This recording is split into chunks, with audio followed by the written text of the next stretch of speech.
por lo tanto, nos vamos a la primer Power, ¿cierto? A la primera hoja. Y admitimos a don Víctor y la señora Francisca. Y entramos a la clase. Clase de participación y argumentación en democracia. Terceros medios 2021, siendo las 13 horas con 9 minutos. Clase 34, lunes 29 de noviembre. Ya.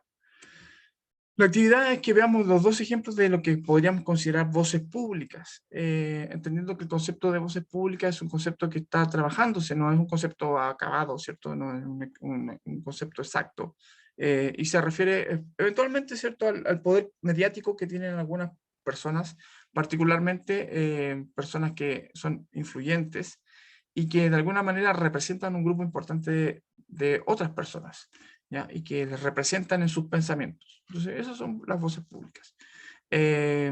Acogiendo quizás lo que era el concepto, ¿cierto?, de Vox Populi, que es la voz del pueblo. Entonces, como que algunas personas no es que se la arroguen ese poder, ¿cierto?, de decir, yo soy un representante del pueblo, pero a veces, ¿cierto?, hay personas que lo hacen, no con mala fe, pero lo hacen, digamos, en torno, digamos, a lo que ellos van recogiendo como opinión colectiva.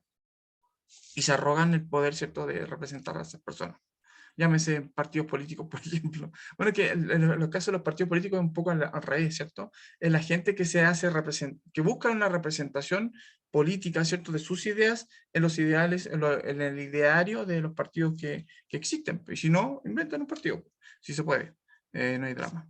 Así pueden ustedes también, quizás más adelante, formar su propio partido político con sus reglas y sus idearios, ¿cierto?, el que sea.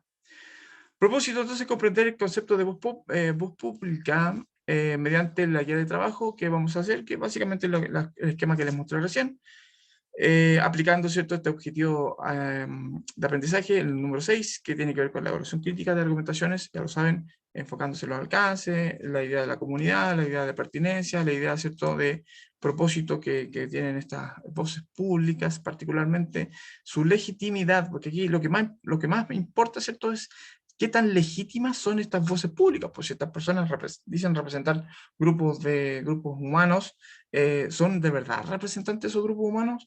La gente que está detrás de estas personas se siente realmente emplazada, ¿cierto? Y también representada con respecto a estas personas. Pasa, ¿cierto?, que a veces uno discrepa de sus políticos. A propósito de cómo se dividió, ¿cierto?, dicotómicamente las siguientes votaciones por presidente. Tenemos por un lado, ¿cierto?, al señor Boric y por otro lado al señor Kast. Y si bien es cierto, Kast no representa a toda la derecha, es el candidato de la derecha. Y Boric, que no representa a toda la izquierda, es el candidato de izquierda. Incluso ahora ellos peleándose los votos del centro, literalmente, ¿cierto? Entonces, esas personas que están al centro, que no son pocas, estamos hablando de, por ejemplo, los que votaron por París y los que votaron por Meo, quizás, no sé, los que están indecisos, los que no fueron a votar también, ¿dónde se sientan representados? ¿Por quién se sienten representados? Si hay dos candidatos como los que hay. Entiéndase, ¿cierto?, que estos dos candidatos son, a su vez, voces públicas. Y tenemos un problema de este tipo ¿cómo se llama?, de situación en la que estamos evaluando. Claro, eventualmente, ¿cierto?, eso es lo que está pasando en nuestro país. Y mucha gente no va a votar, y por eso que ganan unos u otros candidatos, porque lamentablemente no toman esas personas, ¿cierto?, la responsabilidad también de decir quién me representa. No se informan, digamos, con respecto a los proyectos de gobierno, no se informan, ¿cierto?, con respecto a la formación de esas personas como políticos, si tienen yaya, no tienen yaya, por ejemplo, y quédanlo también las personas que rodean a esos políticos, que muchas veces pueden ser amigos de ellos, pero enemigos de su propio proyecto. Entonces hay que tener cuidado con eso. También, informarse es lo fundamental. Tener todas las herramientas para votar bien informados y no siguiendo al piño, como se dice en lenguaje coloquial. En un breve flashback vimos, ¿cierto?, el caso de este Chile que despierta y que despierta con rabia y con un poco de somnolencia se queda dormido de nuevo, parece. Pero bueno, esa es otra harina de otro quintal. Don Francisco, digo, se durmió de nuevo porque obviamente, ¿cierto? Se quieren cambios políticos, ¿cierto? De fondo y todo el cuento, pero gana el candidato que representa todo lo que no se supone que no quiere la gente, pues. Así como, ¿qué está pasando? No sé si o será que la gente no sabe lo que quiere, también puede ser. Entonces despertó con rabia nomás, como cuando uno despierta con la maña, ¿cierto? Una cosa así. No sé qué me pasa, pero algo me pasa. Frente a eso, Mark Kreuzberger, más conocido como Don Francisco, animador, podríamos decir que es más que animador, él mismo lo dice en su propia autodefinición, que él es un mediador, ¿cierto? Es un comunicador que genera, genera lazos solidarios, entre otras cosas, ¿cierto? Porque está encabezando la Teletón, la última, dice él, ¿cierto? Que encabeza este año, entre otras causas que sigue, ¿cierto? Justamente su persona. Eh, una persona poderosa desde el punto de vista mediático, pero también poderosa desde el punto de vista económico. O sea, ha granjeado grandes cantidades, perdón, de dinero a su vez, por los auspicios, por los convenios empresariales, por su sueldo en los programas que ha estado, ¿cierto? Encabezando como producción, etcétera, etcétera. Perdón. Él, frente a esto, ¿cierto? Dice sentirse un poco como triste frente a la situación que está viviendo, estamos hablando de hace 2 años atrás, y hace un pronóstico, él, ¿cierto? De lo que va a suceder. Él dice, ¿cierto? En esta entrevista que vimos días después del estallido social, como el 20 y tantos de octubre, ¿cierto? Él dice, esto este estallido social va a desencadenar en un acuerdo. Y ese acuerdo no va a ser quizás el mejor acuerdo al que se pueda aspirar, ¿cierto? Como país, pero sin embargo va a tranquilizar un poco la situación y va a ser el pilar del que se va a construir, ¿cierto? Un nuevo Chile. Y ojalá que eso, ¿cierto? Sea definitivo, dice él. Y la Junta, pues, literalmente, ¿cierto? Un par de meses después de esta opinión, se buscó un acuerdo. Básicamente se desencadena todo esto en una nueva constitución, lo que estamos viendo, ¿cierto? Como proceso constituyente. Quizás la constitución que salga de aquí a un par de meses más no sea perfecta, sin embargo, ¿cierto? Vamos a tener que votar sí o no, aprobar o no, o desaprobar. Y eso va a ser también un nuevo paso, ¿cierto?, en relación a lo que queremos construir como país, como sociedad.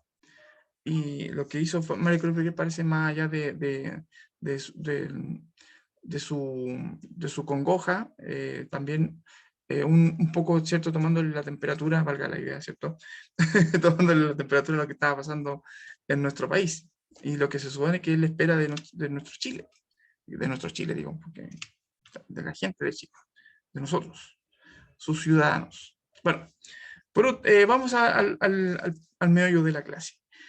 Tenemos por un lado, ¿cierto?, a este señor que se llama Juan Manuel Santa Cruz Campaña, que fue nombrado por el presidente Piñera como director nacional del CENSE. El CENSE es el Centro de Especialización Nacional de Capacitación Laboral o algo así, que lo que busca, ¿cierto?, es básicamente dar herramientas nuevas tecnológicamente, académicamente, ¿cierto?, a los trabajadores para que tengan un mejor desempeño productivo.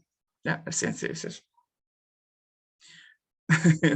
¿Ya? Y él dice, a propósito porque él, bueno, el CENSE está encargado de capacitar a la gente, en general, a los trabajadores. Entonces, tiene que ver con el mundo laboral, con su capacidad de trabajo. Entonces, él se manda una declaración a propósito que tiene que ver con los abuelitos. Dice él, director del CENSE defiende que adultos mayores trabajan por gusto.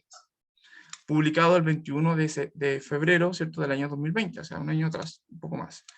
Juan Manuel Santa Cruz, esto publicado en el Desconcierto, pero dado como entrevista a otro medio que es en este caso 24 Horas, Televisión Nacional de Chile.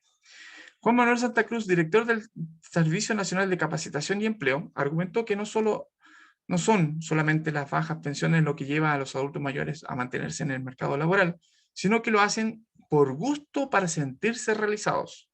¿Ya?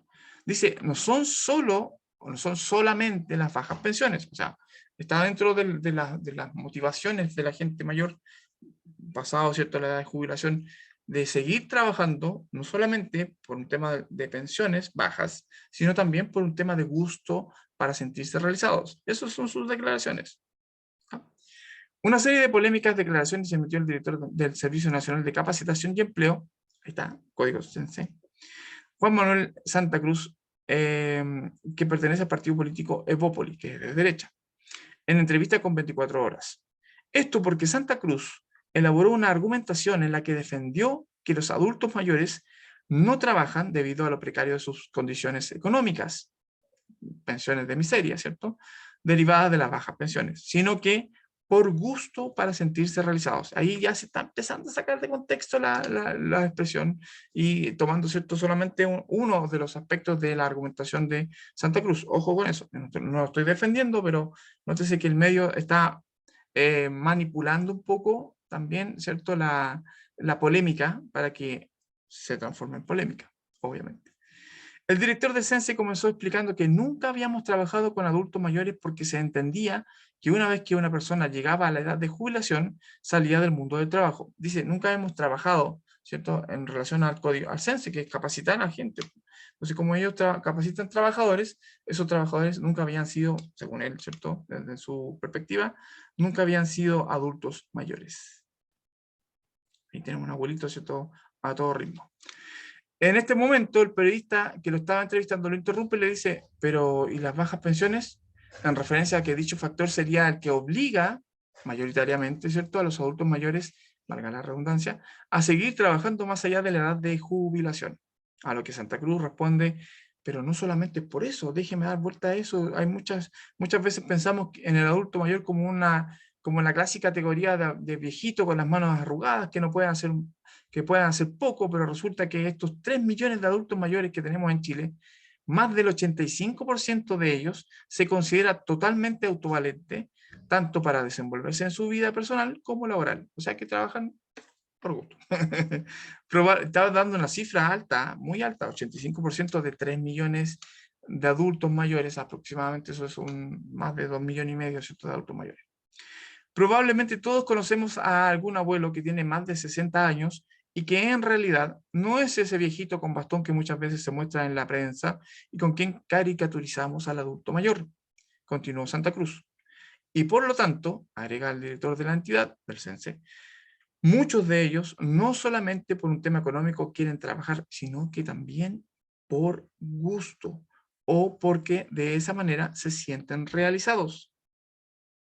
Puesto de otra manera, independientemente de la edad que tengas, ¿a quién le gustaría quedarse en la casa todo el día sin hacer nada?, concluye el señor Santa Cruz. Polémicas declaraciones, por supuesto, porque muchas personas, más del 85%, yo creo que al revés, el 85% de las personas trabajan principalmente, adulto mayor estoy hablando, trabajan principalmente, ¿cierto?, porque sus pensiones no son muy buenas y tienen que pagar un montón de cosas. Piensen que una persona promedio en Chile, eso es lo que se estima, ¿cierto?, percibe como entre 150 y 200,000 pesos de pensión, si no menos. Y dentro de los pagos, ¿cierto?, que tienen que hacer mensualmente están, por ejemplo, medicamentos, preferentemente porque los que adultos mayores consumen mayoritariamente son medicamentos, alimentación, muchas veces, ¿cierto?, transporte, aunque hay subsidios, ¿cierto?, para el adulto mayor, eso no significa que con esas 150 o 200 lucas les vaya a alcanzar. Entonces se ven forzados a salir a trabajar. Y nosotros vemos a muchos adultos mayores que deberían estar jubilados, ¿cierto?, y que no lo hacen porque derechamente no pueden hacerlo, por temas económicos, principalmente. ¿Quién no desearía tener después de haber, por la promesa, ¿cierto?, de la AFP, haber tenido una pensión más o menos decente y teniendo la casa pagada, teniendo los niños educados, ¿cierto? Vivir de la pensión y no hacer mucho, ¿cierto? A lo mejor algún hobby, salir a viajar, no sé, dedicarse a otra cosa. Pero no es así, en nuestra realidad lamentablemente es otra. Y parece que don Santa Cruz está un poquito errado. Esa es mi apreciación. ¿Se dan cuenta? Ahí se genera una polémica, porque él tiene una opinión, yo tengo otra. Y así ustedes también pueden construir su propia opinión y ver su propia realidad a partir de su propia experiencia, del estudio, ¿cierto?, de casos. En particular, ver su propia experiencia en su casa. Si hay adultos mayores, esos adultos mayores están trabajando y preguntarles, ¿cierto?, abuelito, abuelita, tío, abuelo, tía, abuela, ¿cierto?, ¿usted está trabajando por gusto o porque no le alcanza la pensión? A lo mejor ni siquiera hay que preguntarle porque se pueden hasta ofender. Pues la pregunta parece ser un poco así, ofensiva. Bueno, ese es un punto. Ahora, el tema, digamos, de don Juan Manuel Santa Cruz es si este personaje representa al grupo que dice representar o que está designado para representar, que serían, ¿cierto?, la fuerza laboral, en este caso, ¿cierto?, los 3 millones de adultos mayores que trabajan o que están, ¿cierto?, en situación de poder hacerlo. Esa es la pregunta. ¿Ya? Si es una voz pública válida. Para allá va la cosa. Don José María Maza Sancho, doctor en astronomía con mención en astrofísica, es el siguiente expositor, podríamos decir, ¿cierto?, de su argumento. Él dice: no sé qué argumentos tiene Baradit, pero creo que algo de fundamento tiene. ¿Ya? Ese es el titular de su argumentación. Fíjese en lo polémico que ella lo que está diciendo. Baradit, se entiende, ¿cierto?, que no sé si es Jorge Baradit, es un escritor chileno que es publicista, él, ¿cierto?, y que se ha lanzado al mercado literario básicamente eh, con versiones de la historia que son, según a su juicio, ¿cierto?, secretas, cosas que la gente no sabe no sé, de Arturo Prat o de no sé, Bernardo Higgins o de Gabriela Mistral. Entonces él cuenta como una anécdota bastante rica, ¿cierto?, en datos curiosos y qué sé yo. Y es como que apunta, es como un texto especializado, es un texto histórico, ¿cierto?, un relato histórico, pero especializado en más como farándula, ¿cierto?, como cagüina, así, una cosa así. Y a la gente le gusta, pues, y lee harto, y de hecho ha sido premiado a propósito de las publicaciones que ha hecho. Bueno, él es Baradit, de él está hablando José Maza. Dice: Baradit tiene buena pluma, escribe bien. Además cuestiona mitos históricos de la historia de Chile y te hace pensar, asegura el científico, reafirmando sus dichos sobre el autor chileno y el Quijote. Ah, claro, porque él dice, contrasta a Baradit con el Quijote de la Mancha, de Miguel de Cervantes y Saavedra, y los compara, dice que básicamente sus dichos, ¿cierto?, habían sido que había que leer más a Baradit y olvidarse un poco, ¿cierto?, el Quijote en los planes y programas del colegio. Entonces, como que yo, como profe de lenguaje, debería hacer listas de libros, y la lista de libros deberíamos sacar a Quijote y poner a Baradit, por ejemplo, porque es lo que tenemos que leer hoy por hoy. Cumple con lo que dice ahí Maza, escribe bien, cuestiona mitos históricos, ¿cierto?, te hace pensar. 3 aspectos, ¿cierto?, que son como criteriosamente para poder considerarlo dentro de la lista de libros del año. De hecho, el próximo año vamos a leer vamos a leer a Baradit. No, mentira. El astrónomo, ojo, no es autor, no es profesor, o sea, es profesor, pero de astronomía, pero no es profesor de literatura. Entonces, quizás no sabe mucho en qué consisten los planes y programas. Por eso nosotros no hemos decidido, ¿cierto?, leer a Baradit en el colegio, porque desde nuestra perspectiva, ¿cierto?, no cumple con lo que nosotros queremos como literatura que ustedes lean particularmente. Bueno. El astrónomo José Maza es un crítico del sistema educativo chileno, sobre todo respecto de las mallas curriculares en educación básica y media. Fue en ese escenario en el que sus declaraciones sobre el plan lector causaron polémica, recomendando cambiar el Quijote, por los libros del chileno Jorge Baradit. Hoy vuelve a reafirmar sus dichos. O sea, él lo dijo y como que podría darle tiempo, ¿cierto?, si en realidad la embarré, no debería haber dicho lo que dije. Todo lo contrario. Él dice, lo que dije está bien, y lo reafirma. Dice: creo que hay buena literatura y mala literatura, pero la mala literatura más la encuentro por la temática que por el trasfondo de que ella tiene, que por la forma, dice. el Premio Nacional de Ciencias Exactas a El Dínamo, en medio del cual, ¿cierto?, se cuelga estas expresiones. Novelas como El Corín Tellado es una literatura que nunca iba a conducir a un premio Nobel. Claro, novelas de Corín Tellado son novelas rosas, así como de romances, de hombres, ¿cierto?, musculosos y mujeres atractivas y relaciones medias tormentosas, qué sé yo, como teleseries, pero hechas novelas. Pero no le hizo daño a nadie, dice esto, y le dio un hábito de lectura a mucha gente. O sea, mucha gente que no leía nada, por lo menos leía el Corín Tellado, y eso, muchas mujeres preferentemente, ¿cierto?, en relación a los gustos de lectura. En ese sentido, dice, asegura que los niños y los jóvenes deberían leer lo que más les emociona. En vez de imponer, los profesores deberían proponer 10 libros y decir, lean lo que quieran, pero lean. Y, ojo, ahí van a salir, ¿cierto?, algunos chistositos que van a decir, yo voy a leer Condorito, por ejemplo. Y ya me ha pasado, ¿cierto?, cuando he dado, ¿cierto?, de lecturas como elección, o dar, ¿cierto?, como la elección que diserten sobre una obra, como se hace en Estados Unidos y en otros países, ¿cierto?, que los niños eligen una lectura de un nivel en particular y eligen el más fácil, el más básico, ¿cierto? Sapo y Cepo, por ejemplo. Por ejemplo, claro. Y van a hacer eso, seguramente, pues van a leer algún libro que sea como sencillito de analizar. En vez de imponer, los profesores deberían proponer 10 libros y decir, lean lo que quieran, pero lean. Cuando uno tiene 50 años, El Quijote es una obra maravillosa, pero cuando un cabro de 14 o 15 años, ¿cierto?, de ahora, parece no es apropiado. Claro, según el astrónomo, unos alumnos de segundo o tercero medio van a ver al hombre de la Mancha como un loco que confunde un molino de viento con un gigante, que busca vengar a su amada Dulcinea, que es una prostituta. O sea, un cabro que tiene un pensamiento concreto dirá, este viejo está chiflado por el Quijote, y este guatón que anda en burro, Sancho Panza, lo único que tiene es hambre y ganas de dormir.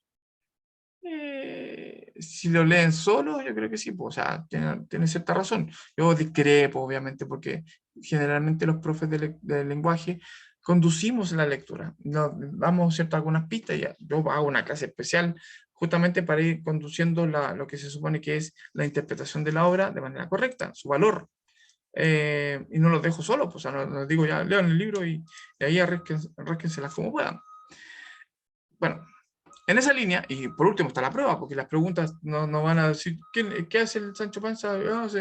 Tiene hambre y quiere dormir. No, preguntas que tienen obviamente que compensar, con evaluar, etcétera, etcétera. Bueno. En esa línea, José Massa vuelve a plantear su idea de proponer otro tipo de literatura en el plan de lectura.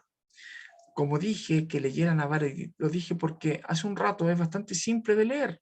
Eso es verdad. Baradit tiene buena pluma, escribe bien. Eso no es verdad. Además, cuestiona mitos históricos de la historia de Chile y te hace pensar. Ojo que los cuestionamientos de los mitos históricos de Chile están en la literatura histórica de nuestro país, en el anecdotario, porque ¿de dónde los va a sacar Baradit? No creo que él haya hecho una investigación histórica, porque no es historiador, es publicista. Entonces, ¿qué hace él? Recoge los comedillos, ¿cierto?, de los libros de historia que sí existen y que están ahí a disposición, pero los transforma en un relato, transforma el relato, ¿cierto?, en un relato más acomodado para la gente común y corriente, en un lenguaje más cercano quizás. Entonces eso lo hace como atractivo, entre comillas, y eso es lo que, pero no está descubriendo la pólvora, digamos, la pólvora ya existe, por así decirlo. Ok, después de leer a Baradit, quiero leer a Barros Arana, que son los historiadores de los que se nutre, ¿cierto?, Baradit, Francisco Encina, otro historiador, para ver si en realidad lo que me enseñaron a mí de historia era un invento o no. Entonces yo creo que si los niños leen a Baradit, pueden leer de corrido y les va a quedar algo en la cabeza, indica el científico. Algo deformado, pero les va a quedar algo en la cabeza. Massa destaca los pasajes que hablan sobre Ramón Freire, por ejemplo. Si él que sacó las tropas, si fue él el que sacó las tropas de Rancagua y no Bernardo Higgins, que tiene una estatua, sería una estafa histórica. Yo no sé qué argumentación tiene Baradit, pero creo que si dice algo de fundamento tiene. Ahora, Ramón Freire era un militar de gran envergadura y carrera, y O'Higgins no eran militares. Ramón Freire se los comía, pero a él la historia lo ignoró. O sea, estamos hablando de los libertadores, y claro, Freire no es tan relevante como Bernardo Higgins o como Carrera, ¿cierto? Pero se entiende que es por un tema político también, pues, o sea, bajo los Higgins y Carrera, que eran líderes natos, se valieron de Freire para poder hacer, ¿cierto? Un poco de lo que a ellos les faltaba, que era justamente la parte militar. ¿Se entiende, cierto? De hecho, Freire tiene relevancia en el monumento. Yo he visto monumentos a Freire, nombres de calles, ¿cierto? Generalmente para el norte se encuentran más calles que tienen su apellido. Pero bueno, si uno le propone a Marcel Proust o a Tomás Mann a un niño, ya estamos hablando de libros que son cabezones hasta para mí, porque tengo 40 años, lo que tiene que procesar es tanto que va a llegar a abortar la lectura. Tienes que darle en pequeñas dosis libros que intelectualmente no sea de ninguna complicación, y luego darte cosas más complejas, concluye más. Y eso se hace también por los chiquillos.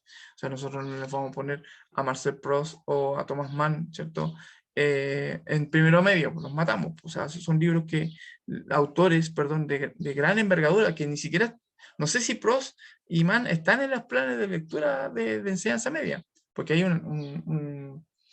una base de autores, ¿cierto? De los que nosotros elegimos qué van a leer ustedes. O sea, no son libros que nosotros les impongamos, ¿sí? Porque a mí me gustó. En el caso de Misery, por ejemplo, de Stephen King, está en la lista de libros que ustedes tienen que leer, porque trata temas que tienen que ver con el ámbito escolar, porque es un libro, ¿cierto?, atractivo también desde el punto de vista del lector, y está verdaderamente bien escrito, más bien, mucho mejor escrito que un libro, ¿cierto?, de Jorge Baradit. Hay que decirlo.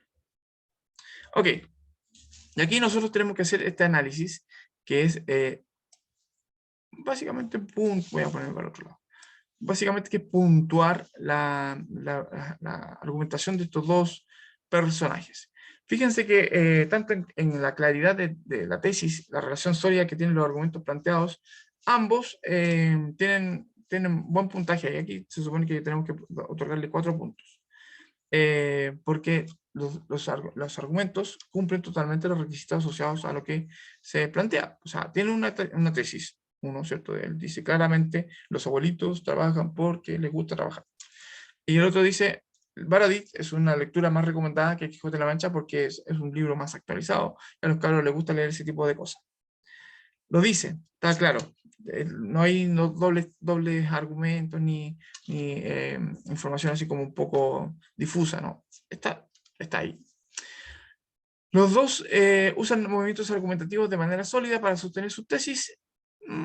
Ahí discrepo. Creo que ahí los dos argumentadores, tanto el señor Santa Cruz como el señor Massa, no usan argumentos de peso. De hecho, Santa Cruz, sin conocer la realidad, porque podríamos decir que es una persona que ha tenido comodidades. Entonces, quizás sus papás, sus abuelos, a cierta edad, ¿cierto?, se jubilaron y tenían un buen pasar, entonces decidieron no trabajar, y a lo mejor sí, dijeron, ¿qué voy a hacer en la casa? Voy a estar aburrido, ya no estoy en la empresa, ¿cierto? voy a hacer algo, ¿cierto? Voy a seguir trabajando no sé, consultante, no sé, alguna cosa. Tener como un trabajito, ¿cierto? Para redondear mi tiempo, más que nada, ¿cierto?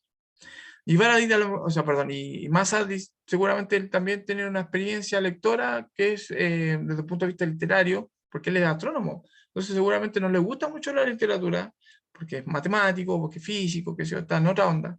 Entonces, seguramente dentro de la literatura que él cuenta como atractiva está Baradit, y ese nivel de lectura que él tiene no lo quiere como plasmar también, piensa, ¿cierto? Él proyecta, dice, a mí, siendo un viejo sabio y todo lo que es Massa, me ponen el Quijote de la Mancha y no lo entiendo. Imagino un cabro chico de 14, 15 años no lo va a pescar menos.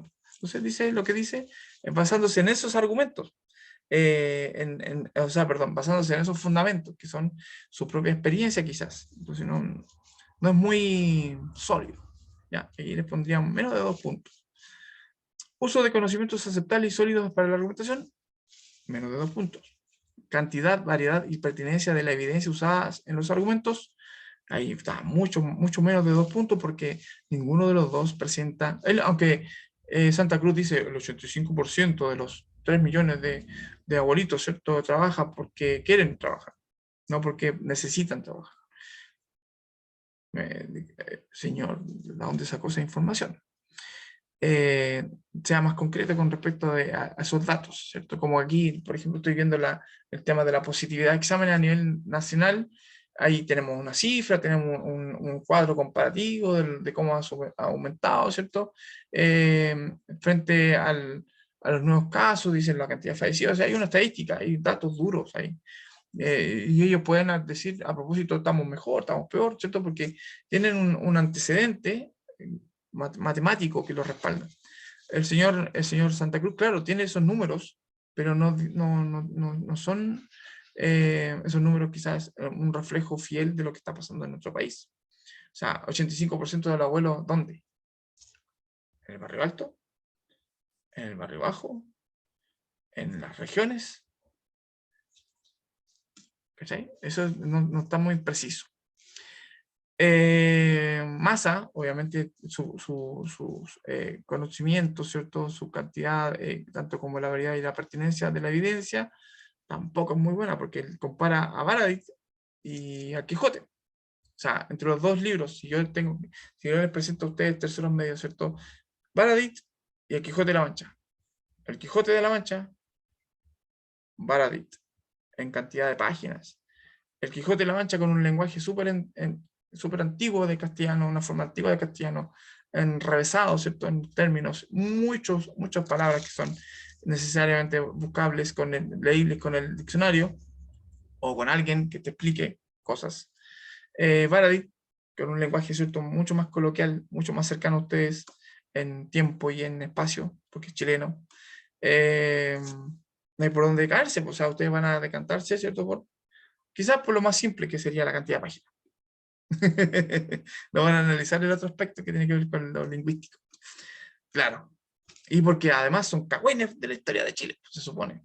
Y el otro Quijote de la Mancha es como una bola. Un poco, incluso tiene como matiz un poco más filosófico, más que ser una novela de un viejo chiflado, sobre un viejo chiflado. Digo. Entonces, claro, en ese sentido tiene razón, señor Massa, pero, omite un importante pero, que es que no hay necesariamente solo Quijotes en los planes lectores de enseñanza media. Hay Stephen King también, ¿cierto? Hay, ¿qué vimos? Germán Hesse. Bueno, hay una serie, una montonera de autores literarios que, que son de una variedad de estilos para todos los gustos. Por eso nosotros tratamos de hacer un variopinto de obras literarias que pueden dar o no, ¿cierto?, en el clavo con respecto a lo que a ustedes les gusta. Por ejemplo, cuando leímos a John Green, no sé, pues, está dentro de los planes del programa, no es que nosotros lo hayamos inventado, o porque John Green no esté pagando lucas para que ustedes lean sus libros. O sea, no, ojalá. Paso el dato, ¿cierto? No, pero en serio, o sea, no hay interés más allá, ¿cierto?, de la diversificación de obras literarias para que leamos clásicos y también nuevos clásicos. Esa es la idea, ¿cierto?, fundamentalmente de los planes de lectores. O sea, el señor Massa desconoce ese aspecto de cómo se gestan, ¿cierto?, los planes de lectores, porque no es profe de lenguaje. Claro. Entonces, sus argumentos son ahí malos. Solidez y claridad de los posicionamientos frente al tema, bueno, los dos tienen cierta solidez por lo que representan, pero esa solidez se va disolviendo poco a poco en cuanto a que representan de repente más intereses económicos en el caso de Santa Cruz, porque está detrás del gobierno, y las propuestas del gobierno siempre están relacionadas con respecto a mejorar la productividad, fundamentalmente este gobierno. En el caso de Massa, ¿cierto? También por su punto de vista decae un poco, ¿cierto? Porque siendo profesor no es profesor de lenguaje, es profesor de astronomía, de ámbito universitario, no de media ni de básica. Entonces, como que desconoce un poco la realidad a la que se está refiriendo. Y ahí, bueno, las estrategias discursivas sí son efectivas porque son polémicas. O sea, generan contraargumentación. ¿Hay fuerza argumentativa? Claro, porque son barrabasadas, ¿cierto? Las que dicen, y obviamente uno tiene que sentirse un poco, por lo menos, ¿cierto?, indignado con respecto a lo que están diciendo. Por lo menos a mí me pasa, ¿cierto?, eso de que ninguno de los dos pensamientos como voces públicas me representa. Y finalmente, ¿cierto?, es eso lo que decae. Y fíjense que sumando los puntos que le hemos dado a los dos viejujos, sus argumentos son malos. O sea, en cuenta. Lo único que sacan en claro es de que tiene una tesis con cierta claridad, pero todo lo demás se va a pique, porque no son buenos argumentos, finalmente. Entonces, ese tipo de tareas son las que tienen que ir haciendo ustedes y tomar como conclusión si un argumento es de buena o de mala calidad, basándose en elementos concretos, que son visibles y que son medibles, cuantificables o cualificables. ¿Ya? En el epílogo de la clase, para ir cerrando porque estamos justo en la hora, lo que aprendimos hoy día es que todo acto argumentativa, toda acción argumentativa tiene reacciones. Cuando hablamos de polémica, fundamentalmente nos referimos a eso. O sea, que un argumento está hecho no solamente para poder decir lo que una persona piensa, punto de vista, sino también contrastar ese pensamiento, ese punto de vista con los otros en la realidad. Y José Massa chocó. De hecho, yo escucho un podcast en donde se hicieron de las palabras de José Massa y dijeron, ¿cómo van a leer a Baradit? Siendo Baradit, ¿cierto?, un autor no literario. No es un autor literario, es un periodista, ni siquiera periodista, porque tampoco es periodista, ojo, es publicista. Entonces, el tipo no tiene la expertise de una persona que sabe escribir o que debe saber escribir como periodista, ¿cierto? Menos como un autor literario que no ha tenido, ¿cierto?, saber este ejercicio. Lo que único que hizo fue simplificar datos históricos, anecdóticos, y tomarlos como un descubrimiento de él, arrogándose, ¿cierto?, estas historias secretas. Claro, que no son secretas porque siempre han estado ahí. ¿Cachai? Son secretas para la gente común y corriente que no lee libros de historia, lamentablemente, pero siempre han estado ahí. De hecho, muchas de esas cosas, no por ser muy arrogante, pero he tenido buenos profes de historia y colegas de historia también, con los que he tenido este tipo de conversaciones de datos históricos, anécdotas históricas, y se saben, pues, o sea, ¿cuál es la novedad? De hecho, han hecho esta serie de televisión basándose en esa anécdota histórica. O sea, ¿de qué estamos hablando? Bueno, y en el caso de Massa, bueno, yo admiro mucho su trabajo como astrónomo, pero lamentablemente no me representa como profe de lenguaje. No puede meterse en mi área de conocimiento porque no cacha, no sabe. Por último, está opinando de algo que desconoce. Quizás le falta, ¿cierto?, interiorizarse también con respecto a ese trabajo particular que hacemos nosotros los profes de lenguaje particularmente. ¿Ya? Entonces ahí tenemos que ver si estas personas, estos debates representados por estas voces públicas, son representativas, no son representativas, enriquecen la discusión, no la enriquecen, qué sé yo, todo lo que tenga que ver esencialmente con la evaluación de los argumentos. ¿Ya? Interesante. Fecha nueva para el próximo control lector, porque estuvimos analizando el calendario de pruebas y para no chocar con nadie, particularmente con la profe de biología, tuvimos que hacer una adecuación de cómo nosotros somos más flexibles, somos más tolerantes, ¿cierto? Y también porque estas pruebas necesitan de tiempo, de maduración, la lectura, digamos, la cambiamos para el 13 de diciembre, que va a ser lunes 13 de diciembre, ¿ya? Si no me equivoco.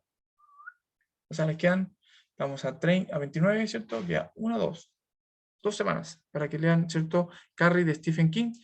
Yo no encontraba la película, por lo menos en las plataformas que están en nuestro país, no está Carrie, pero me imagino que la pueden ver por ahí piratamente, ¿cierto? Yo recomiendo que lean el libro primero y después hagan el ejercicio de ver la película, la antigua, ¿cierto? O esta versión más moderna protagonizada por Chloe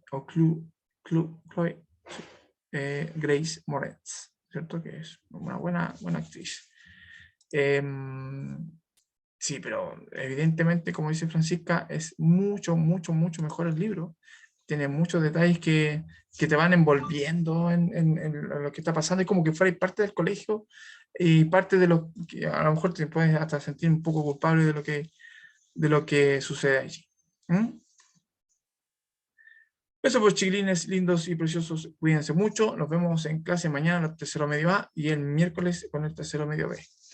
Que estén bien, yo los dejo hasta aquí. Voy a ver a mi Mishi que me estaba pidiendo cierto auxilio. Seguramente anda por ahí de nuevo, media Ya, perdida. profe. Cuídense mucho. Que estén bien. Un abrazo grande. Chao. Chao, profe.